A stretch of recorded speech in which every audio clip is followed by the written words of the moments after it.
Olá, prevencionista! Seja bem-vindo a mais uma aula da nossa série Ergonomista Padrão ISO. Nessa série eu estou mostrando para vocês como utilizar as normas ISO em ergonomia e para a aula de hoje nós temos uma ISO que é destinada aos esforços de empurrar e puxar cargas, que é a ISO 11228-2. Então, se você não quiser perder nenhum conteúdo, ficar sempre bem informado, não deixe de se inscrever no nosso canal e acompanhar as nossas redes sociais para receber sempre informações como essa em primeira mão, tá legal? Então vamos direto ao ponto, vamos iniciar a nossa aula e o que nós temos planejado para essa aula de hoje.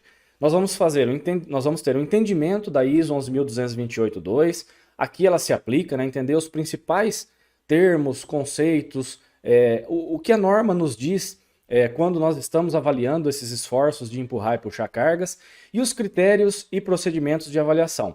Inclusive, né, vocês verão que a norma guarda muita semelhança com as outras avaliações que nós já fizemos. O fluxo de informação é muito parecido com a identificação do perigo, avaliação rápida, avaliação específica, até nós chegarmos ao diagnóstico final, né, para usar na nossa análise ergonômica do trabalho, tá legal? Então, já iniciando pelas aplicações. Lembrando que toda norma, todo método, ele vai ter algumas especificações, dizendo quando nós podemos aplicar e quando nós não devemos utilizar determinado método de avaliação.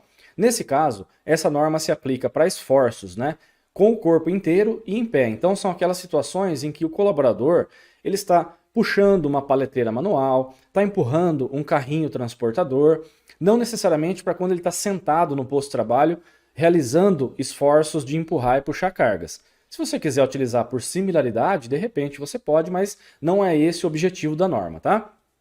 As ações realizadas por uma pessoa com as duas mãos. Existem várias situações em que mais de um colaborador empurra um objeto por conta de ser pesado. Na hora de fazer a avaliação, peça para essa pessoa fazer sozinho, tá? Você vai precisar de um dinamômetro, né? A gente vai falar um pouquinho sobre isso, mas na hora de empurrar e puxar, faça a avaliação individual. De repente, nas suas recomendações, para reduzir o esforço, você pode sugerir que as pessoas façam em dupla, né? Mas para avaliação, uma pessoa empurrando com as duas mãos, tá? As forças usadas para movimentar ou para conter um objeto, então pode ser tanto aquele impulso, né, para levar um objeto para um local, quanto aquele freio, né? Quando você empurra, de repente o objeto pegou uma certa velocidade e você vai frear, serve para essa situação também. As forças aplicadas de maneira suave e controlada, então não levamos em consideração se a pessoa precisa sair correndo, né, tem que fazer algo muito rápido, não é esse o foco, apesar que essas situações elas não são comuns, né, dentro da indústria, das empresas, tá? As forças aplicadas sem o uso de apoio externo, a mesma coisa, tá? Muitas vezes, por conta de um peso, alguma coisa assim, existem alguns dispositivos auxiliares, né? Alguns tipos de mover, uma ponte rolante, né? Então, no caso da avaliação, você deve fazer isso de forma individual. É a pessoa fazendo sem o uso do dispositivo. E as forças aplicadas em objetos à frente do operador, né? Seja empurrando ou puxando, mas não necessariamente quando a mão está lá atrás, né? Que ele fica puxando. Seria um trabalho, vamos dizer assim, rotineiro, né? Um trabalho mais comum realizado com os esforços de empurrar e puxar cargas, tá bom?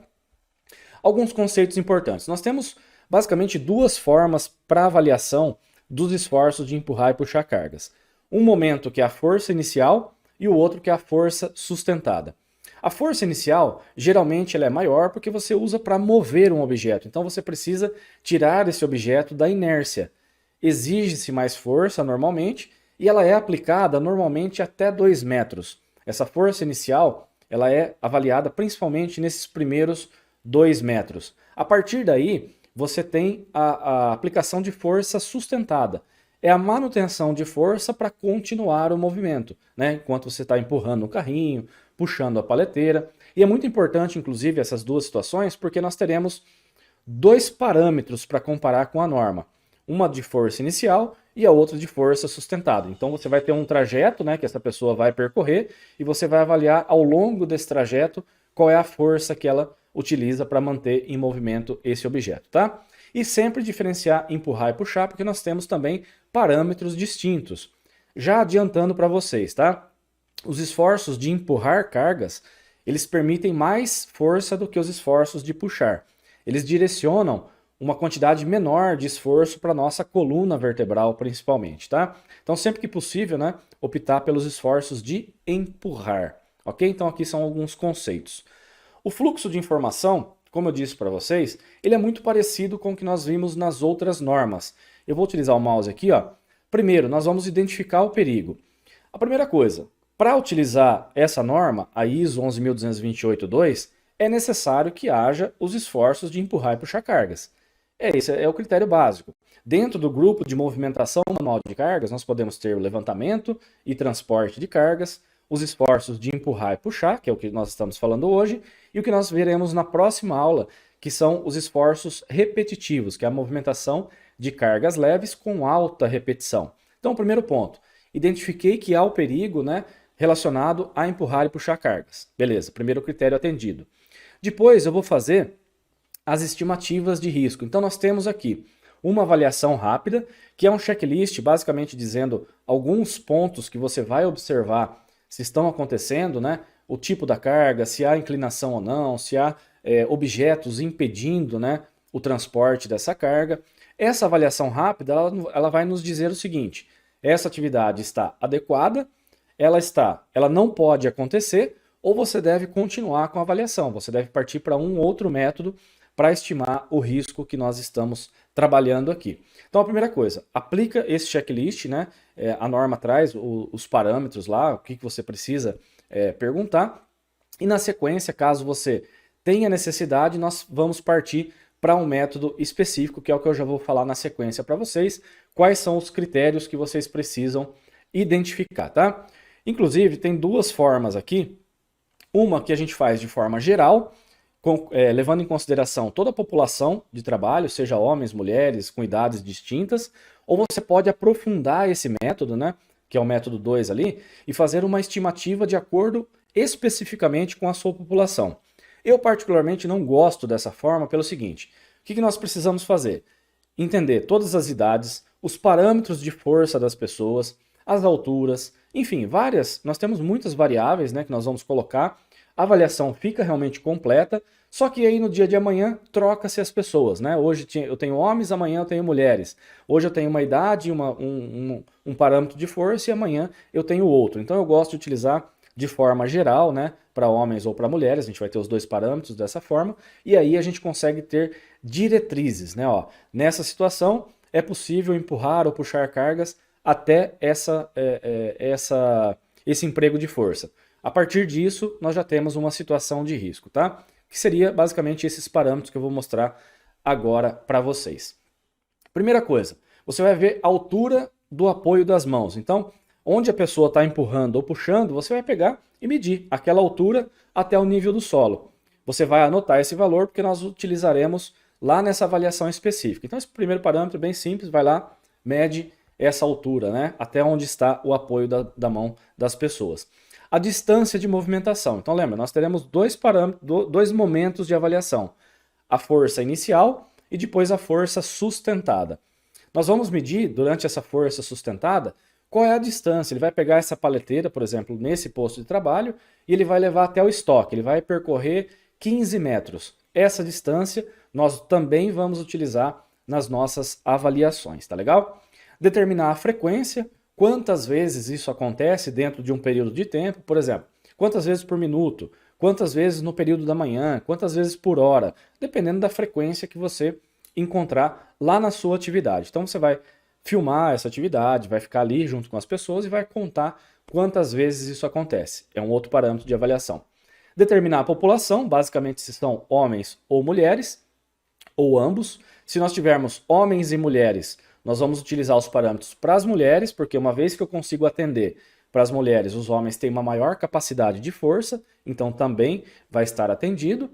A verificação da força real, que talvez seja um empecilho para alguns ergonomistas que querem aplicar essa norma, porque nós precisamos de um dinamômetro, né? Nós só conseguimos verificar a força empregada com a utilização de um dinamômetro. Mas se você tiver, é muito simples, né? É um dispositivo muito fácil de se utilizar. Inclusive, se você não tem, no final da aula eu vou deixar uma sugestão de um método que não precisa do dinamômetro, né? E também pode ser utilizado para a verificação dos esforços de empurrar e puxar cargas, tá legal?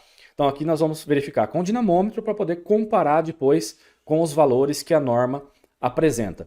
E aí verificar as tabelas, fazer o cruzamento de dados. Tudo que você verificou, nós vamos ter uma tabela que é muito simples de fazer, a gente vai comparar os valores e identificar se está acima ou abaixo dos valores recomendados pela norma, tá legal? Então você vai para o posto de trabalho, vai levar lá a sua prancheta, o lápis, a trena, para poder verificar todas essas medidas e posteriormente nós vamos utilizar essa tabela para poder fazer a verificação. Então veja que aqui nós temos a altura do apoio das mãos e todas elas, né, nós temos aqui um M e um F, que seria masculino e feminino. Então o primeiro parâmetro é a altura das mãos. Ele tem aqui 3 parâmetros, tá? Então você vai aproximar daquele que está mais adequado para a sua avaliação. Por exemplo, deu 130 centímetros, né, 1,30 m. Você vai jogar aqui para 144, que é o parâmetro que está mais próximo. Deu ali próximo de 90 centímetros. Pega esse parâmetro mediano aqui. Você vai fazer uma aproximação de acordo com o que for mais interessante para essa avaliação. Principalmente jogando... Se ficou na dúvida, joga para o pior parâmetro. Porque se você adequar para o pior parâmetro, os outros também ficam adequados. Beleza? Então vamos supor que essa atividade ela tenha caracterizado aqui, 144 centímetros. Porque deu lá 1,30 m. Beleza? Vamos supor que é uma população de homens e mulheres, então nós vamos pegar como base aqui o feminino, 135 centímetros, tá? Esse é o primeiro parâmetro. Segundo, aqui nós temos os parâmetros de frequência, distância e a força aplicada. Só uma observação, quando você fizer a sua verificação com o dinamômetro, verifica se ele está captando o grau de força em newtons ou em quilograma-força. Essa tabelinha aqui, ela está em newtons. Se você utilizar uma tabela que está em quilograma-força, onde está, por exemplo, 200, vai estar 20. Onde está 250, vai estar 25. Não é bem essa conversão, mas é quase isso. É você dividir esse 250 por 10, você vai ter a referência basicamente em quilograma-força, tá? Então, programa o seu aparelho para ficar de acordo com a medida que você está utilizando.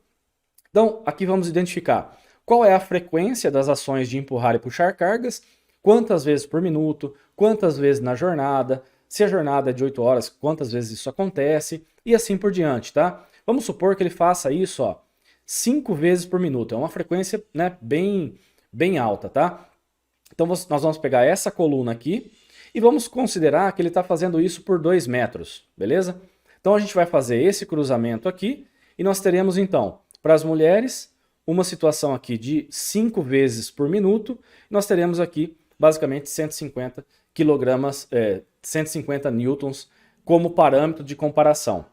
Esse é o dado que você achou como referência de acordo com a sua avaliação. O que eu preciso fazer agora? Verificar quanto o dinamômetro apontou na minha coleta de dados e comparar. Se o valor encontrado for menor que 150 kgf, ou até 150, está dentro do que a norma recomenda.